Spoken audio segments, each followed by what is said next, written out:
Putri Lestari dengan NIM 2404318. Saya dari Prodi S1 Akuntansi. Dan saya Elsa Maharani Putri dengan NIM 2404316 dari Prodi Akuntansi S1. Kami di sini akan membuat tugas pengantar psikologi mengenai komunikasi dan pengenalan aktif. Baiklah, di sini kami akan menceritakan tentang kesibukan dan apa aja sih pengalaman yang kami rasakan di Universitas Negeri Padang. Apa sih kesibukan kamu sekarang selama di kampus? Kesibukan saya sekarang saat ini lagi fokus mengikuti mata perkuliahan dan mengerjakan tugas ini. Kalau aku sih lebih sibuk ya dan tugas kuliah yang banyak dengan rencana menuju UTS ini. Terus apa sih pengalaman kamu selama di kampus itu, kayak hal yang paling berkesan gitu? Pengalaman paling berkesan sih saat presentasi di depan kelas ya, karena awalnya saya merasa gugup, namun akhirnya saya bisa menyelesaikan dengan baik. Kalau kamu sendiri bagaimana? Kalau aku sih yang berkesan kayak waktu kerja kelompok gitu, kayak di situ kan kita belajar kayak tentang komunikasi dan kerjasama sih. Terus kamu pernah nggak sih mengalami suatu kesulitan saat berkomunikasi gitu? Ya tentu dong. Pertama pada saat pertama saya masuk kuliah, karena belum terlalu mengenal teman-teman dan juga lingkungannya. Kalau kamu? Aku sih lebih kayak biasanya karena kayak perbedaan pendapat sih ya dalam kelompok itu, jadi kayak sempat terjadi kayak salah paham, jadi kayak itu sih yang paling kayak sulit gitu. Terus kamu lebih sering berinteraksi dengan siapa di kampus gitu? Kalau saya sih lebih sering berinteraksi dengan teman-teman kelas ya, karena terutama saat diskusi tugas kelompok di kelas. Ya aku juga kadang-kadang komunikasi sama dosen, apa besok kelas atau enggak gitu aja. Nah, terus komunikasi yang sering kamu lakukan sama temenmu kayak apa? Kalau saya sih cenderung komunikasi bicara dengan seperlunya aja, takutnya ada menimbulkan kesalahpahaman gitu sih. Kalau kamu sendiri bagaimana? Sama sih, suka menjaga kesopanan, terus kayak dengan teman-teman kayak dia terlalu campur laut sama kita. Terus pernah nggak sih terjadi salah paham gitu antara kamu? Pernah dong pastinya, biasanya karena pesan yang disampaikan oleh itu kurang tepat dan kurang pas kurang detail, jadi menimbulkan kesalahpahaman yang ada di antara sendiri. Pernah nggak sih? Kalau nggak merasakan itu? Pernah, bahkan kayak punya teman yang kayak capek sih menghadapinya, ingin dimengerti tapi dia nggak bisa mengerti kita. Terus kamu lebih sering menjadi pendengar atau pembicara?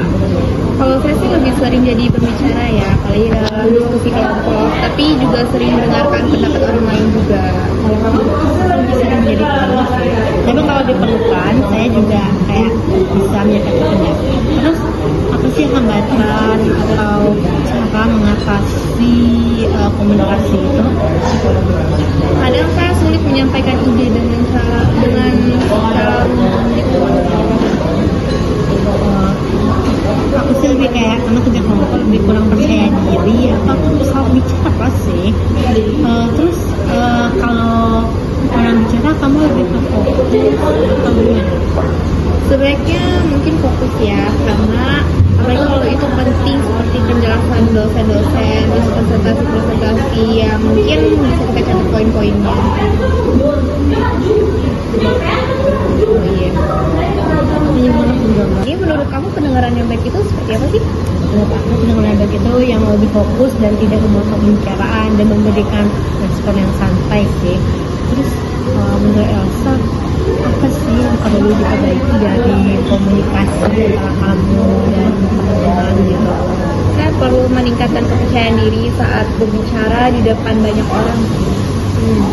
Terus indikator komunikasi seperti apa sih yang saya perlukan gitu butuhkan? Saya ingin menjadi komunikator yang lebih percaya diri dan mampu menyampaikan ide dengan jelas. Kalau kamu sendiri bagaimana? Saya tuh lebih ingin jadi komunikator yang baik juga, kayak jadi dia mudah dipahami sih yang paling penting itu. Terus menurut kamu komunikasi yang baik itu seperti apa sih? Komunikasi yang baik itu menurut saya yang bisa membuat kedua belah pihak saling memahami kondisi satu sama lain. Sama sih kayak komunikasi itu saling memahami dan tidak menimbulkan salah paham. Ada nggak sih saran tentang pentingnya komunikasi itu? Ada dong, kalau menurut saya komunikasi itu harus dilatih terus karena sangat penting dalam kehidupan sehari-hari dan juga untuk dunia kerja nantinya. Baiklah, mungkin itu kesibukan dan pengalaman yang kami rasakan selama berkuliah di Universitas Negeri Padang. Sekian, terima kasih. Assalamualaikum warahmatullahi wabarakatuh.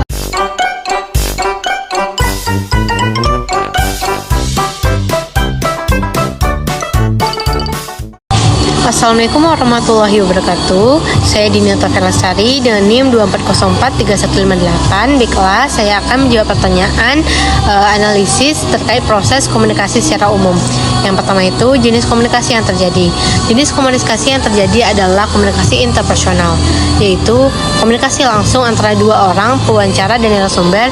Komunikasi ini berlangsung secara dua arah karena terdapat proses tanya jawab. Pertanyaan yang kedua, apakah mahasiswa sudah menerapkan etika komunikasi yang baik? Ya, mahasiswa sudah cukup menerapkan etika komunikasi yang baik. Hal ini terlihat dari cara berbicara yang sopan dan terstruktur, menggunakan bahasa yang mudah dipahami, tidak memotong pembicaraan narasumber, namun masih perlu meningkatkan dalam hal kepercayaan diri dan kelancaran berbicara. Yang ketiga, hambatan dalam proses komunikasi. Beberapa hambatan yang terjadi, yang pertama itu kurangnya kepercayaan diri saat berbicara, terus adanya kemungkinan salah paham, terutama saat komunikasi tidak terlalu jelas, konsentrasi yang kadang menurun. Yang keempat, usaha untuk mengatasi hambatan. Mahasiswa melakukan beberapa usaha, yaitu mempersiapkan pertanyaan sebelum wawancara, berusaha berbicara lebih jelas dan pelan, mengulang atau meminta klarifikasi jika tidak memahami jawaban. Yang kelima itu hal yang perlu diperbaiki agar komunikasi lebih efektif, meningkatkan kepercayaan diri saat berbicara, menggunakan bahasa yang lebih terstruktur dan jelas. Nah, lebih fokus saat mendengarkan, mengurangi komunikasi yang berpotensi menimbulkan salah tafsir atau misalnya chat singkat tanpa penjelasan. Yang keenam, kesimpulan efektivitas komunikasi. Secara umum, komunikasi yang terjadi cukup efektif karena informasi dapat disampaikan dan dipahami dengan baik. Tidak terjadi kesalahpahaman yang besar, proses tanya jawab berjalan lancar, namun efektivitasnya masih bisa ditingkatkan terutama dalam aspek kejelasan penyampaian dan kepercayaan diri. Nah, analisis terkait keterampilan mendengarkan aktif. Yang pertama itu ada keterampilan mendengarkan aktif yang muncul beberapa keterampilan yang terlihat, yaitu mendengarkan tanpa memotong pembicaraan, membiarkan respon yang sesuai, memperhatikan isi pembicaraan, mengajukan pertanyaan lanjutan. Yang kedua, hambatan dalam mendengarkan. Kurangnya fokus saat kondisi lelah, kadang tidak langsung memahami informasi yang disampaikan, perlu mengulang informasi dari narasumber. Yang ketiga, hal yang perlu diperbaiki, lebih fokus saat mendengarkan, mengurangi distraksi saat wawancara, meningkatkan kemampuan memahami informasi secara cepat, membiasakan mencatat poin penting saat wawancara. Yang keempat, kesimpulan mendengarkan aktif. Mahasiswa sudah cukup menerapkan mendengarkan aktif karena mampu memahami sebagian besar informasi, memberikan respon yang sesuai, tidak sering memotong pembicaraan, namun masih perlu peningkatan dalam hal fokus dan pemahaman agar komunikasi menjadi lebih optimal. Baiklah, sekian yang dapat saya sampaikan. Lebih dan kurangnya saya akhiri. Wassalamualaikum warahmatullahi wabarakatuh.